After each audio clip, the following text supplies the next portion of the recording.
Good morning. Welcome back to Professional Insights brought to you by the National Referral Network. And if you have ever felt overwhelmed by the thought of life insurance or unsure where it fits in your financial plan, then you're in the right place. Because this morning, I've got Mike Clarke, co-founder of Protection Point Advisors, has decades of experience, actually started in the life insurance space. And we're going to go through some of these nuances, benefits. When do you implement it? When do you not? Some valuable insights on how you can implement life insurance potentially in your financial plan. But as always, before we get started, hit that like and subscribe button. Any questions you have, please put them down in the comments. These conversations are driven by your questions. So without any further ado, let's bring Mike in and get this conversation going. Good morning, Mike. Good morning. I never know how smart I am until you start talking about what I know and what I am and all that stuff. So I hope I live up to the building. I really do. I'm here for you, Mike. I'm here. I have my coffee. I'm ready. Okay, so just to get you warmed up. Okay, let's warm up. We're going to start with the basics. Life insurance can be complicated. So can you break down some of the main types of life insurance policies for the viewers? Yeah, I mean, let me just break down into two categories. There's temporary insurance or term insurance, and then there's permanent insurance. And there are several different types of permanent insurance. So I would look at it this way. You buy temporary insurance to solve temporary problems. You buy permanent insurance to solve permanent ones. It really is kind of that simple. And by the way, for those who are considering whether they need insurance at all or life insurance at all, somebody once said, and I think this is true, you buy life insurance because you either love someone or you owe someone. Okay? It's just kind of it. So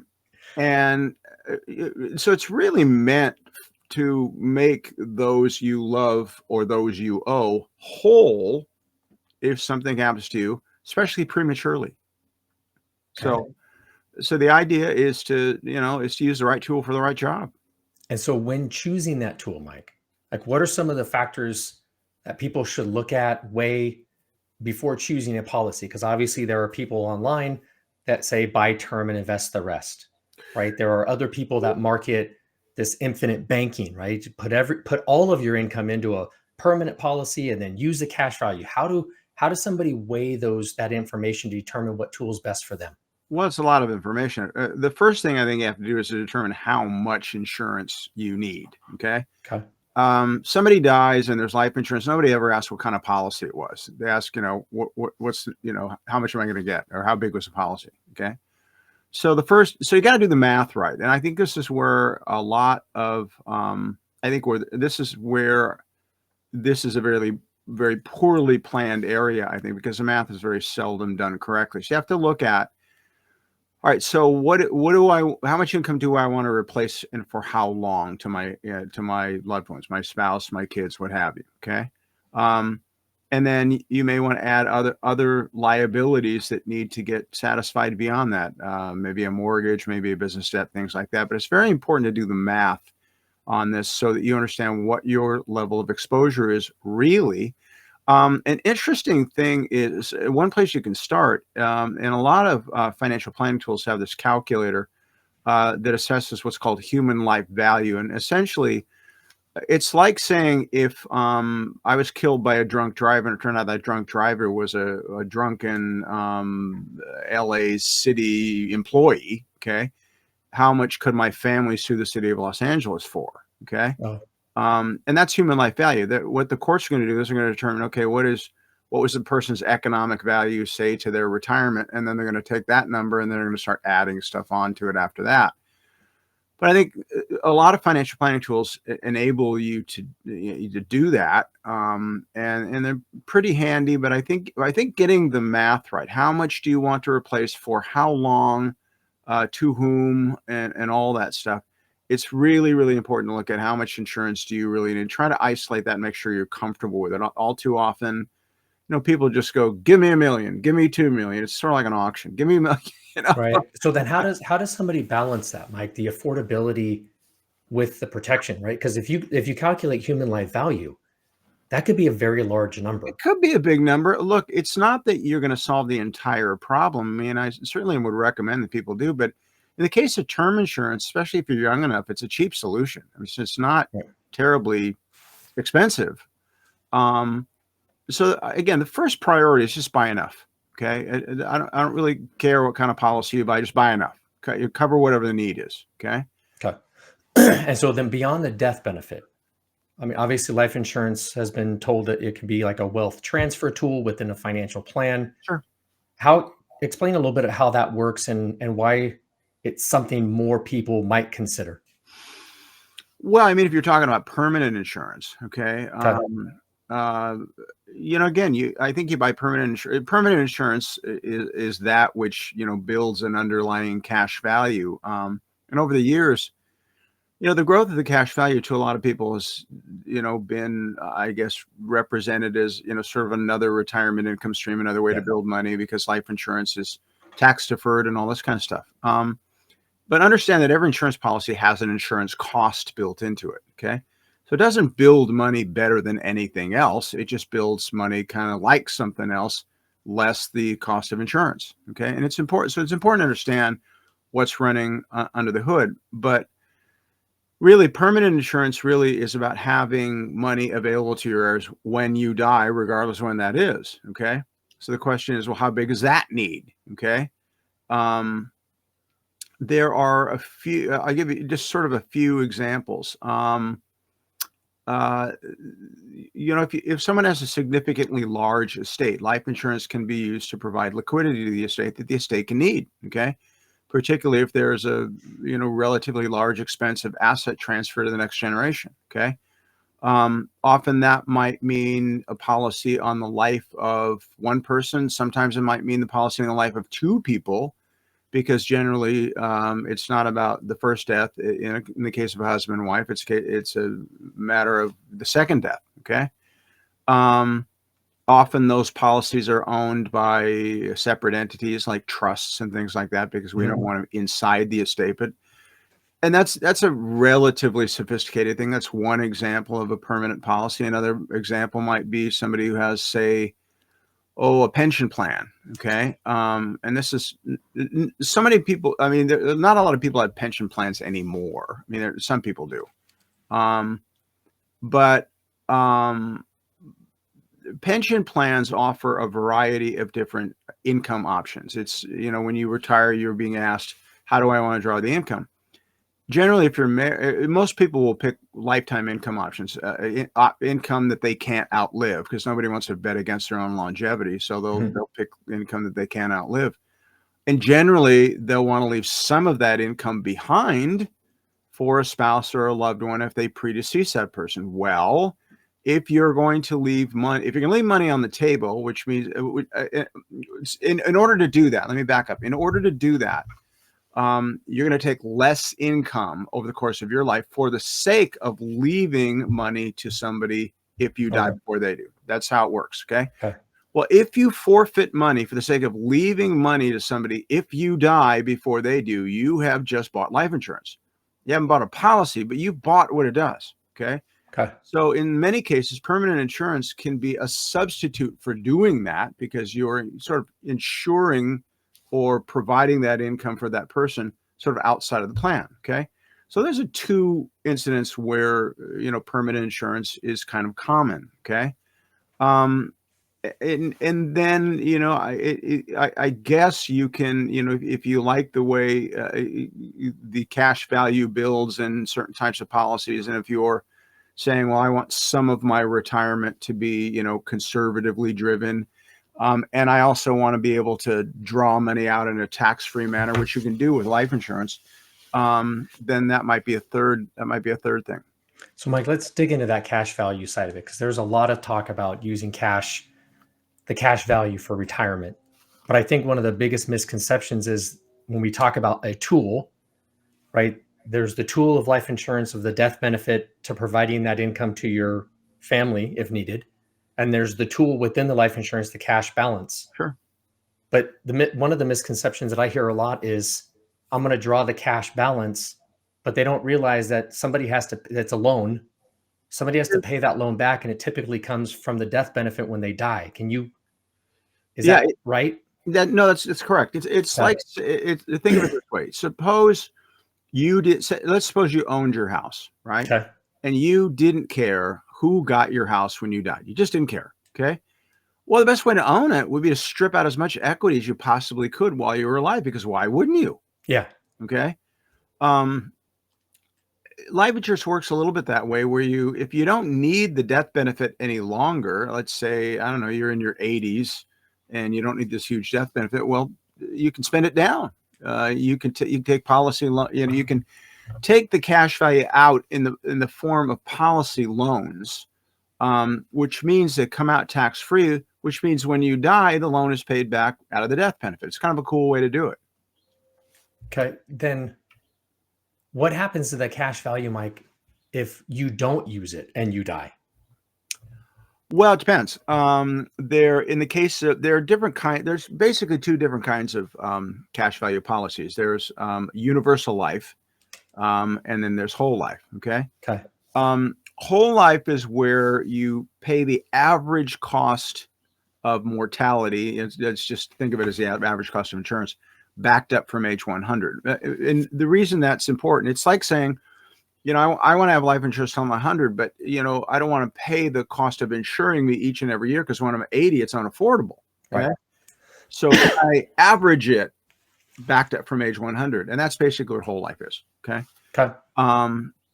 And then there are dividends that are added to the policy along the way and all that kind of stuff. But that's essentially what it is. Universal life's a little different in that you pay the cost of insurance each and every year, and it does go up as you get older. So you pay what you're supposed to when you're 46. It goes up a little bit when you're 47, and so on. Okay. It's a super nebulous thing, and it's something to be paid attention to, which is why you have to test universal life policies, I think, every few years to make sure that the amount of cash value growth is moving faster than the escalation of the cost of insurance. Okay. Okay. Because what can happen is, if the policies if you're not paying enough premium in the beginning, what can happen is the cash value can get to a point, it kind of peak, and then it starts receding. Okay. Because it's getting eaten up by the cost of insurance. All right. Gotcha. And this is imperceptible to a lot of people who have these kinds of policies, because they just never look at them. Okay. Then all of a sudden, when you're, I don't know, 75, you get a premium notice from the company saying you don't have any cash value anymore. And to keep the policy afloat, you have to pay this premium that's super exorbitant, right? So it's important to use either one of these tools properly, so that you don't make a mistake. Forgot where I was going with that. Well, okay, Mike. So that's a great segue, because what are some of the common mistakes that people make? Well, that's one of them. Okay. I think understanding the restrictions of a life insurance policy is super important. I mean, universal life policies have usually 15-year surrender schedules, which means if you're going to get a statement, and if you've noticed your cash value is different than the surrender value. The cash value is how much cash is in the policy. The surrender value is how much you get if you surrender it. In the early years, huge difference. Okay. Because the insurance company is imposing those limits so you don't move the money, so that they can keep, the whole they can make good on the promise they made you to begin with the policy. It's how they do it. Okay. And it's also how they pay the commissions to agents. And by the way, this is something that needs to be understood. The commission to life insurance agents who sell these policies is pretty substantial. Okay. How substantial? Well, in most cases, it is about 50%, maybe more, of the first year's premium. So if you're paying a premium, I don't know, $5,000, let's say, which is not uncommon, insurance agent makes $2,500 on the deal. So, you might understand that there are a lot of insurance agents out there who have a particular enthusiasm for these products because of how much money they make. Okay. Right. And also sometimes why these policies get represented as the be all end all. I mean, as the old saying goes, when all you have is a hammer, everything looks like a nail. Right. Okay. And so there are a lot of agents out there who are really, really extolling the virtues of these types of policies. I don't want to say they're bad people or solely motivated by commissions and money, but I'd be lying if I didn't say it didn't play a part. It does. Well, I think it's a very unique story to tell though, Mike, is that, and once again, this isn't picking on newer agents or younger agents or people, people getting into the business, but it takes a long time or a good deal amount of time to build up assets under management, which is their goal ultimately. And somehow they've got to supplement their own income up front as they build the AUM. And typically this is how they use life insurance. Yeah, let's qualify that a little bit. Okay. Sure. So for those of you who don't know, there are kind of two types of practitioners in our industry. There are those who are transactional and get paid mostly by commissions. And then there are those that are, well, let's just say relationship based, where their compensation comes from assets that they manage, and they're paid an advisory fee ongoing. So it's in the former case, you're out there sort of looking for your next deal. In the latter case, it's in your best interest to nurture and grow relationships. Okay. I'm not saying one's better. I'm not saying one's better or worse than the other. You just have to know what you need. What are you looking for? There's something wrong with buying a product if that's what you need and engaging in a transaction. I do think visibility, though, is important, and which is why I think it's totally appropriate if you're talking to an insurance agent and they're demonstrating or advocating that you purchase an insurance product. I think it's totally appropriate and frankly necessary for you to ask the agent how much money they're going to make if you do the deal. Okay. Right. Now, why not? Right. Real estate agents have to disclose it. I think mortgage brokers have to disclose it. We disclose it. Okay. Right. On paperwork that's when you manage assets, it's disclosed. So why not an insurance agent? It's not to say that you're how do I say this? It's not, you're not asking an inappropriate question. Okay. And any insurance agent that regards it as an inappropriate question, you probably shouldn't do business with. Right. Okay. And so in terms of transparency, Mike, working with protection point advisors, how does life insurance fit into the broader financial plan when working with clients? Like, how is that determined? Well, life insurance is just a tool. And by the way, it's a very necessary tool. Okay. So I don't know that it requires anybody to be necessarily any more convinced that if they died tomorrow, their family would be destitute and living under a bridge by the freeway, which is what we used to do, by the way. I mean, I go back a long time in this industry, and back in the beginning, we were taught to do these presentations where you'd sit at the table with, mom and pop, as it were, and you'd go through the math regarding with respect to the major breadwinner in the family. You say, well, if you died, Mr. Breadwinner, here's what kind of shape your family's in, and normally it was all about, I thought it was emotionally manipulative. I found that it pulled all of those strings, I thought, unnecessarily, because really, if you're aware that somebody else is going to suffer financially if something happens to you, and you don't choose to do anything about that, especially if the solution is really inexpensive and manageable, there's no more conversation for you and I to have. Right. Okay? You don't regard it as important. There's no amount of emotional manipulation that I can engage in that's going to convince you. Okay. And I don't think there's many people that feel that way. I think most people who become aware of that are going to do something about it, particularly if it's a manageable solution. Okay. But a lot of the sales tactics are still that way, not just with life insurance. I mean, I had a telemarketer call me the other day and talked about, well, hey, if you don't take action today, then what's tomorrow going to look like? And what's 30 days going to, I mean, if nothing changes, then how are you going to feel? Yeah. Tomorrow's going to look like you won't be calling me again, and I won't be talking to you. I mean,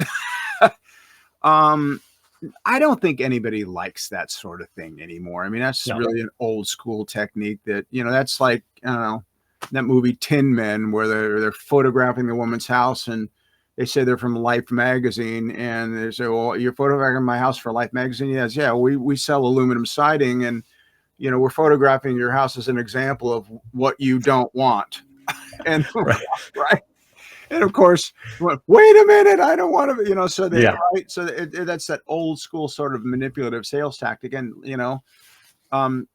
that was around when I started a long time ago, but I don't think that's necessary anymore. Again, I think it's just necessary. Just do the math. Like, what is the level of exposure? Who will lose if something happens to you? Let's do the math on that. And then let's talk about whether or not we want to solve the whole problem, whether we want to solve it partially or whatever. But it really is all about what is the size of the problem. That's where it fits into a financial plan. Okay. And again, it's a very poorly planned area, because even people like us who manage assets and do financial planning tend to gloss over that area. Hey, what's your insurance look like? Okay. Yeah. Oh, good. Right. Well, we really should be examining that area in great detail as part of everything else we do. Like how, like if, for example, if I think a great question is to ask somebody, okay, why did you buy the insurance? Okay. Well, I wanted to take care of my family if something happens to me. Okay. To what extent? Well, what do you mean? Well, do you want to take care of them for the next year? Do you want to take care of them for the next 10 years, 15? Well, I don't know. I guess till my youngest is out of college. Okay, great. Do you know if you have enough insurance to do that? Well, no. Let's look. All right. Because to me, it's like, I want an umbrella to keep the rain off me, so I'm going to buy half an umbrella. Right. Right. And to me, it's sort of a foolish decision when you consider that the rest of the umbrella isn't that expensive. Okay. Yeah. I mean, term insurance is incredibly cheap. Now, term insurance isn't always the thing you're going to use. And if you're looking at permanent insurance as a sort of retirement supplement, I think it's also very important to look at that solution against something else. Always, again, in the realm of financial planning, it's possible to compare different approaches so you can see which one's right for you. And I think that's where our responsibility falls. Like what does the world look like where you're concerned? What can you do about it? And here are your options. Okay. Right. I don't care which option you choose. I might advocate for one direction or another because that's my job, but in the end, it's your decision. But you should know how these solutions apply to you. And then you can make your choice. And so, Mike, for somebody listening, and we've talked about a lot of what potentially could be first steps, but for somebody listening that could be overwhelmed, a lot of information in terms of the internet on life insurance, what would be the first step that you would recommend somebody start with to navigate this journey? Decide why you want to buy it and be specific. Okay. And I've heard you say that a lot, Mike. So kind of dig into that, because when we talk about estate plan, you mentioned the same thing. I mean, and I understand where you're coming from, but for the viewers, what does that mean? Okay. All right. So, a friend of mine, he and his wife just adopted a baby boy. Okay. And I'm sure he looked at them and went, okay, if something happens to me, how are they doing? Right. Because that tends to impact you when you have a family. So the first thing he's got to do is, okay, to what extent are they impacted? Right. How long do I want these people to be taken care of? Okay. He also owns a business. What's the impact of his business? You just got to do the math on what happens. You sort of have to mentally kill yourself off and go, okay, well, what would happen if I wasn't around? Do the math on that. And by the way, an insurance agent, every experienced insurance agent, somebody who knows what they're doing is going to know how to do the math. Okay. Right. I know how to do the math. You know how to do the math. Okay. The question, step one, is what is the need? And the need is about what you want. It's not about what somebody tells you it should be. It's about what do you want to have happen if something happens to you. Okay. Get your arms around that and then decide what's the best way to cover the need in terms of what kind of policy and with whom. So start with the end in mind and then back into the tool. That's right. Okay. Yeah, that's right. That's the most important thing. Well, Mike, I appreciate it. Any final thoughts? Yeah. I mean, ask a lot of questions. You got to understand the math. You want to understand, if you're being presented with a solution, look at more than one. Okay. look at multiple approaches. It really is just a matter of due diligence. And for whatever reason, this is an area where the due diligence is often not done properly because, people will go, I guess I need $1 million of life insurance or 2 million or whatever. And the insurance agents want to sell it. And they go, okay. I mean, Right. it's also with the commercials, right? All the online you could get $1 million. They don't start with 100,000. No. You could get $1 million for $27 a month. And then people are like, well, then I want $1 million. Sign me up for that. You Right. know, what they don't understand is they could get 1,327,598 if that's how much they needed, because the insurance agents will sell them that too. Right. Yeah. So, you don't have to buy it in these blocks. You can buy exactly what it is you need. The last thing I'll say is, you want to do business with quality companies. So, and we didn't talk about this, but we sort of end here. There are a lot of insurance companies out there. Right. Insurance companies are rated in terms of financial strength, and I think there's 5 or 6 different rating agencies now, something like that. Think of it as a student in a school and you're assigning a GPA, right? Or if you took the standardized tests tend to put you in this percentile ranking, like you're in the 94th percentile, which means, there's only 6% people better than you. Okay. Insurance companies are kind of rated the same way. And there's something, and I think it's still around, called a Comdex rating. It's like the percentile that these insurance companies fall in. You really kind of don't want to do business with companies that aren't in that sort of rarefied area where they're like, in the top 10%, something like that in terms of financial strength. Okay. The pricing really isn't different. I mean, you find that the premiums, the variation is really, really not that much. So stick with quality companies, if you can. Companies like, I don't know, Mass Mutual, Northwestern New York Life, Prudential, Well, all the mutual companies have been very solid for decades and decades. Well, they have, and it's not to say there aren't other countries out there. And by the way, a lot of American-owned insurance now are foreign-owned. Right.